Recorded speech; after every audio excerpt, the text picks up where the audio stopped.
entre Joyce et la danse, c'est une histoire qui remonte à l'enfance. À l'âge de 10 ans, il intègre une troupe dans son pays natal qui lui propose de se rendre en Russie pour perfectionner son talent. Ses parents déclinent, préférant le garder près d'eux. Le garçon se résout à obéir, mais continue de se produire dans des spectacles parallèlement à ses études. Ce n'est que partie remise car en s'installant au Maroc quelques années plus tard, il décide de donner à sa véritable passion tout le temps nécessaire. Fini la programmation informatique et la création de jeux vidéo, la danse reprend enfin ses droits. Repéré par des chanteurs de hip-hop, il est sélectionné sur différents projets. C'est d'ailleurs dans ce contexte qu'il croise Stella, une danseuse professionnelle, elle aussi originaire du Congo-Brazzaville.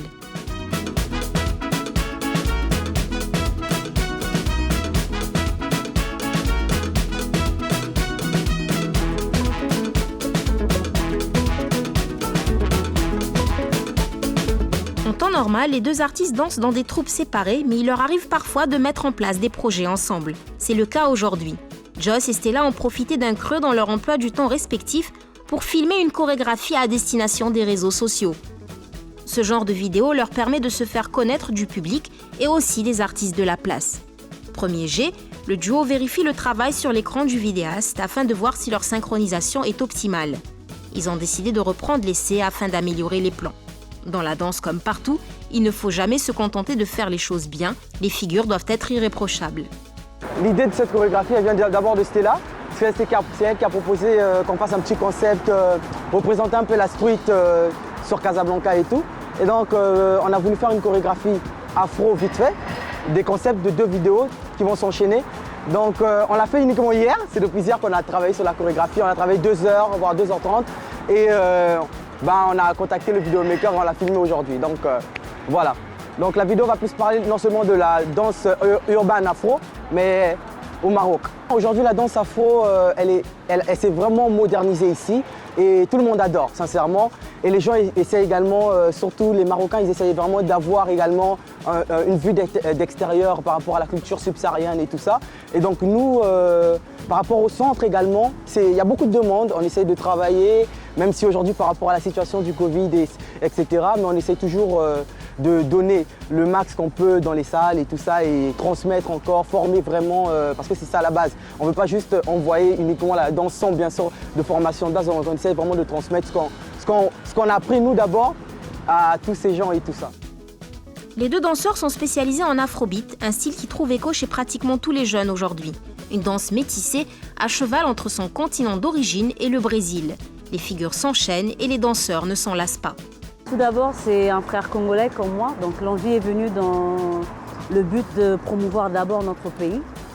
Il y a des étudiants marocains aussi, des habitants congolais qui sont venus ici pour les études. L'idée, c'était de partager notre savoir ensemble et afin de développer quelque chose de plus concret au Maroc ici et même chez nous au pays.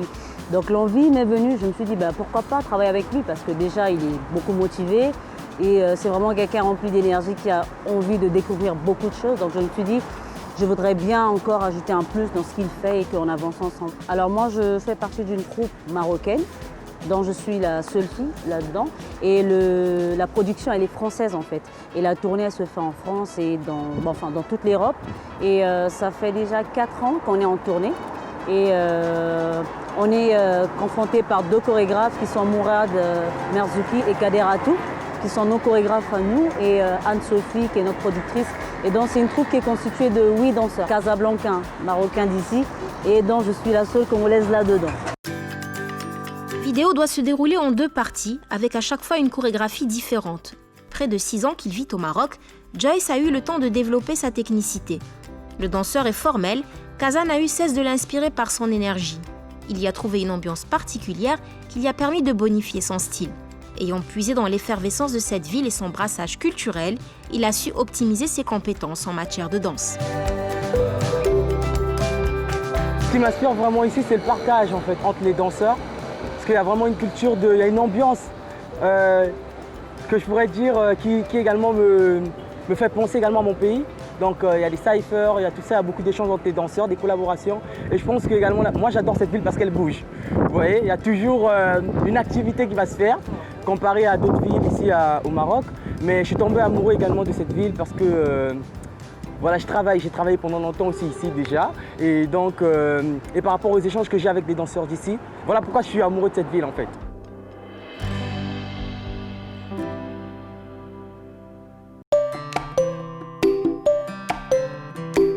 Repos des guerriers. Les deux amis qui ont passé la matinée à danser s'octroient un moment de détente à l'Impala, le nouveau restaurant africain de la place.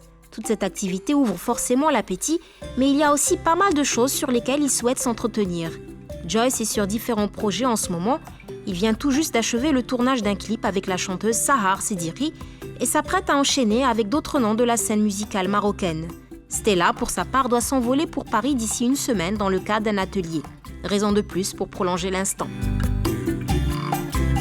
Là, on essaie un petit peu de se reposer. On a fait quand même 2 shoots et c'est bien. Donc du coup, là, on va un petit peu manger africain et après papoter un peu parce que moi, c'était là, ça fait un moment, on ne s'est pas vu depuis son retour. Vu que moi, j'ai repris avec mon studio de Rabat. C'est la reprise après bien sûr une longue période de repos, repos forcé on va dire. Mais donc là on va un peu discuter et puis manger et voilà parler un peu de tout ce qu'on a fait et de tout ce temps de distance et tout. Et puis pour les futurs projets également avec la team, parce que je vous ai dit également que on vient de monter une première team qui s'appelle la team Afro Maroc. Donc en fait le but de la team c'est non seulement promouvoir la danse afro qui est de chez nous ici au Maroc. Et il y a un mélange, il y a quelques danseurs également, danseurs pro du Maroc et des danseurs subsahariens. Donc on vient juste de lancer la team depuis 2 mois, donc on est développé et on essaie de lancer des premiers projets petit à petit. Des fois c'est directement parce que sur nos profils Instagram, on a tous nos informations, boîte mail, voilà, et les gens nous contactent également par message sur Instagram ou plus, ça dépend des réseaux sociaux, soit sur Facebook où il y a peut-être, ils prennent contact avec d'autres personnes qui sont déjà en contact avec nous, ils nous appellent et c'est comme ça qu'on rentre en contact direct. Donc là en fait on vient de terminer un clip avec Sahar Sediri, donc qui est une chanteuse marocaine. Et qui fait de la musique, on va dire, qui est un peu urbaine et tout ça. Elle fait beaucoup de choses. Donc, on vient de terminer son tournage sur Rabat. Ça fait bien 2 semaines que le clip il est sorti. Donc, c'était une collaboration avec un autre chorégraphe qui s'appelle Yacine, qui est sur Rabat également. Ça laisse optimiste pour la suite, bien sûr. Et bon, par rapport au studio de Rabat, c'est juste la reprise. On vient de réouvrir par rapport à la situation qui s'est passée par rapport au Covid. Donc on était fermé pendant 3 ou 4 mois. Donc là c'est la reprise, programme de cours kids, ados, adultes et tout ça. Parce que moi je prends les kids à partir de 8 ou 9 ans et jusqu'à 11 ans. Donc ça laisse optimiste pour la suite, tout simplement.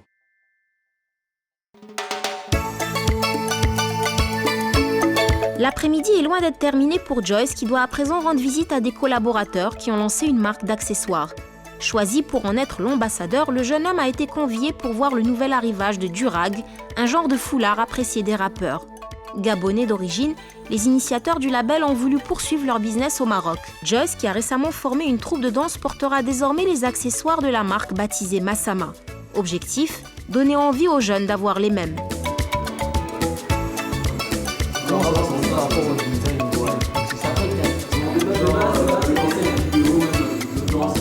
La discussion va bon train au sujet du logo et de son positionnement. Séduit, Joyce essaie les articles. Il semble convaincu. Il commencera par une première vidéo et ensuite un shooting photo en attendant les prochains clips ou spectacles avec ses danseurs. Voilà, avec Axel, c'est quand même une rencontre assez exceptionnelle. En fait, il y avait un battle qui devait se produire dans un hôtel, dans un grand hôtel ici à Casablanca. Et du coup, j'ai assisté et j'ai même participé. Et j'ai fait cette rencontre parce qu'il faisait une battle, donc il participait à la battle lui également, en hip-hop. Et j'ai vu que voilà, c'était quelqu'un qui dansait très bien, voilà, qui avait des qualités de danseur et tout ça, que j'ai bien apprécié. Et je l'ai encouragé sans savoir c'était qui, tu vois. Du coup, à la fin, on n'a pas échangé parce qu'il avait disparu, je ne le voyais plus. Et il m'a recontacté sur Instagram. Et du coup, on s'est écrit, on s'est échangé, on a pris des cafés ensemble et on a sympathisé. Et ensuite, on a commencé à bosser ensemble sur certains projets artistiques et spectacles. Et ensuite, c'est comme ça que c'est parti en fait. Déjà, on était sur un projet, sur plusieurs projets avec lui, de spectacles. On était uniquement dans l'événementiel avec lui. Et après, j'ai créé un groupe avec quelques autres danseurs qui s'appelle Team Afro Maroc. On vient de monter le groupe, qui est une petite compagnie qu'on va monter, voilà, 100% afro. Et du coup, il fait partie des membres phares du groupe. Donc voilà, et c'est comme ça après que les projets se sont suivis en fait avec nous. Là on est sur une collaboration, donc en fait tous les danseurs qui font partie de la team Afro Maroc sont ambassadeurs de la marque qu'ils ont montée. Parce qu'il faut savoir qu'Axel également il est un peu dans l'entrepreneuriat et tout ça. C'est un mec qui essaie également de toucher à autre chose à part la danse. Donc du coup il nous a proposé, écoute, moi j'ai monté une marque avec un cofondateur et qui est un frère à lui. Ils sont du même pays, bien sûr, du Gabon. Et donc, il m'a dit, est-ce que vous voulez bien sûr être ambassadeur également aujourd'hui de notre marque? Dans vos concepts vidéo, on vous donne les produits, vous portez les produits, vous faites la publicité des produits et tout ça. Donc, moi, j'ai dit, OK, il n'y a pas de souci. Donc, du coup, ça fait, depuis que le groupe est créé, depuis les premières vidéos, depuis les premiers concepts, on a toujours cette, vous allez remarquer ce genre de style dans les concepts vidéo. On porte toujours des durags et tout ça, voilà. J'ai pensé à plusieurs concepts de danse et tout pour mettre en valeur non seulement le produit, et également en faire une grande publicité par rapport aux autres danseurs qui sont bien sûr intéressés par ce genre de style. Il faut savoir que ce genre de truc est plus mis aux États-Unis ou en Europe et tout ça. Donc au Maroc, il n'y en a pas encore, c'est pas encore vraiment, c'est pas tout le monde qui en met, c'est pas à portée de main de tout le monde. Donc moi je pense qu'on peut faire une grande publicité par rapport à ça. Et également, ce qui me plaît dans ce que Axel fait également avec son frère, c'est parce qu'ils essaient un peu de toucher à autre chose. Parce qu'actuellement, il faut savoir que la danse est quand même touchée avec voilà, beaucoup de spectacles qui sont annulés, les salles de danse ou quoi que ce soit. Donc on a un stade auquel tout est temps mort. Donc du coup, c'est bien également de pouvoir travailler autre chose que plutôt uniquement de la danse. Parce qu'on sait maintenant que on ne peut pas faire que de la danse, on doit être dans du commercial également, on doit être également ambassadeur de certaines marques qui nous permet également, même si aujourd'hui on ne danse pas, au moins ils nous appellent pour faire des publicités ou également entretenir d'autres contrats par rapport à la marque. Pour Axel, il s'agit d'une bonne publicité. Joss, qui commence à se faire connaître dans le milieu, s'avère être un bon choix. Bon, déjà Massama, c'est une marque qui a vu le jour au Gabon. C'est mon petit frère qui a eu l'idée de créer la marque, donc Willem Obam.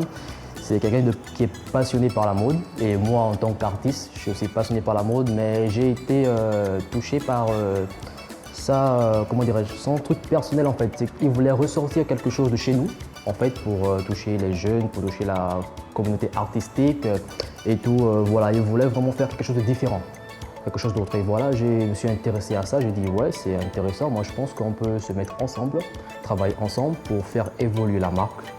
Et moi, de mon côté, avec mes connaissances artistiques et tout, je pourrais faire danser les personnes avec ça, que d'autres, même des artistes, les faire chanter avec. Voilà, et c'est comme ça qu'on s'est mis ensemble et on a dit que oui, au Maroc, il y a plusieurs opportunités dans le domaine entrepreneurial. Et voilà, on s'est lancé ensemble dans ça. Et jusqu'à présent, ça va bien, ça marche assez. Team Afro Maroc, c'est une compagnie de danse que Joss a créée et je fais partie de cette compagnie. Et voilà, mon petit frère et moi, le créateur de la marque, on a décidé de mettre Joss en tant qu'ambassadeur. Voilà, parce que lui-même déjà auparavant, il aimait les durags. Voilà, et comme par hasard, nous aussi on commercialisait les durags et voilà, l'entente est bien passée. Ça a été vraiment fluide. Et donc par rapport à ce qui est vidéo et spectacle, ça va dépendre des concepts de Joss. S'il a besoin de durags par rapport aux vêtements, parce qu'on sait que lorsqu'on fait des concepts, il faut un habillement spécial. S'il a besoin de durags, on l'apporte les durags gratuitement. Et il ne paye pas les durags. C'est l'ambassadeur, il prend les durags gratuitement parce qu'il fait aussi de la com. Grâce à lui, on a d'autres personnes, de danseurs qui sont aussi intéressés par les durags. Voilà comment ça se passe avec lui et les danseurs du Team Afro Maroc. C'est vrai qu'on est danseurs, mais la danse ne fait pas tout. Voilà, déjà au Maroc, les artistes danseurs ne sont pas vraiment très à l'aise. D'autres n'ont pas des contrats de travail, ils travaillent juste, comme on va dire, en mode vagabond, le jour le jour. Voilà. Et ça nous permet à nous de faire ces business-là, ça nous permet de diversifier nos talents et avoir plusieurs sources de revenus en fait. 19h, nous sommes à Tendance, un établissement situé à Bouskoura et dans lequel Joyce donne des cours d'afrobeat et de hip-hop. Depuis la fin du confinement, les cours se déroulent en comité restreint pour respecter les normes sanitaires. Afin d'y assister, ces dames sont tenues de réserver leur place en avance. Garder la forme dans la joie et la bonne humeur, voilà ce que promet le danseur à ses adeptes. Salutations d'usage, échauffement et enfin le plus gros du travail, faire bouger la salle sur des rythmes africains. Voilà, c'est toujours comme ça ici et là je pense qu'il y a un autre cours qui est en train de s'enchaîner, je pense que vous entendez déjà la musique et tout. Il y a beaucoup de demandes par rapport à bien sûr à la danse afro et tout ça et donc les cours, faudrait bien sûr prévenir et réserver en avance et comme ça vous êtes sûr bien sûr de participer au cours et de ne pas rater votre place. Donc voilà. Relié également au Covid parce que vous savez il y a un nombre inscrit également qu'on doit également prendre dans la salle, on peut pas pas remplir la salle non plus. Donc il y a les règles de barrière qu'on respecte effectivement. Donc voilà pourquoi on insiste bien sûr sur la réservation et bien sûr contacter le studio pour prendre, pour réserver votre cours tout simplement. Même en effectif réduit, la sauce finit par prendre. Apprendre aux gens à bouger leur corps est un autre de ses hobbies. Moi en fait j'ai jamais rêvé d'être professeur de danse en fait, parce que moi à la base je suis danseur professionnel et chorégraphe, mais je m'étais jamais dit que j'allais bien sûr être professeur un jour. Mais après je pense que par rapport à tous les conseils que j'ai reçus d'autres danseurs ou d'autres chorégraphes, après c'est venu comme ça, comme quoi j'avais un atout et également j'avais la facilité de donner, de partager et de transmettre également. Donc c'est très simple, moi quand je donne un cours, des fois, aujourd'hui je suis plus choqué, mais au début quand je donnais cours, j'étais choqué parce que j'avais une facilité de transmettre et que les élèves ou ceux qui participaient au cours comprenaient facilement ce que je voulais dire. Donc en fait là j'ai commencé un nouveau chapitre dans ma vie, c'est une formation pédagogique non seulement pour également former des danseurs ici au Maroc. Cette formation est normalement attribuée par la compagnie de Cafard avec Khalid Bengrib. Donc j'ai un plaisir de travailler également avec lui et donc c'est un plus et c'est un atout dans ma vie en fait et bien sûr dans mon métier. Simplement. Des projets plein la tête et un entrain à toute épreuve. C'est ainsi que Joyce Stanley Makosso avance pas à pas dans la vie. 6 ans passés ici auront fini de le conforter sur la justesse de ses choix et sur une carrière rêvée dès son plus jeune âge.